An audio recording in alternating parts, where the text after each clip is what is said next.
Ümumiyyətlə belə bir anlayış var ki, psixiatriyada ki, hər simptom, hər sıxıntı insanın edə biləcəyi ən yaxşı şeydir. Yəni bir insan bir vəfat qarşısında depressiyaya girirsə, ruhsal strukturunun tapa bildiyi ən yaxşı həll olur.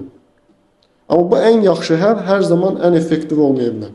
İntihar da buna daxildir də, yəni bir insan problemləri qarşısında o qədər aciz, çarəsiz, yetərsiz, ümidsiz hiss edə bilər ki, ən doğru yolun intihar olduğunu düşünürlər. Amma bu demək deyil ki, o doğrudur.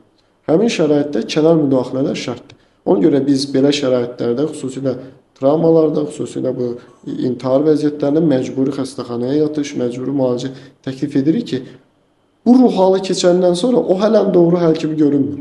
Artıq kənara dönüb baxanda deyir ki, bu qədər ildir bunu niyə icazə vermişəm? Hətta gülərək baxırız keçmişinə ki, biraz istəyirsən ki, buna necə icazə vermişəm? Çünki bu məntiqli deyilmiş. Dolayısıyla bu vəziyyətlər arasında bir fərqlilik qoymaq lazımdır. Amma deyək ki, hamıya fədakarlıq edir, uşağına fədakarlıq, qohuma fədakarlıq, hər gələnə belə böyük xidmətlər edir. Harda kimin əksiyi var, xəstəxana işi var, gedir onunla maraqlanır və bundan zövq alır. Biraz şikayət edir, amma eləməyə də davam edir. Bu qəbul edilən bir qurban psixologiyasıdır ki, özünə hörmət qazanır, başqalarına faydalı olur, amma biraz vəziyyət çəkir.